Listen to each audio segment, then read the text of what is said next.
stark machen wollen, dann kann es eigentlich nur CSU geben. Zwar eine Erststimme und wieder zwei Stimmen. Keine Stimme verschenken. Alles auf die Bayernkarte setzen.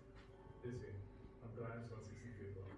Für Deutschland, stark für Bayern.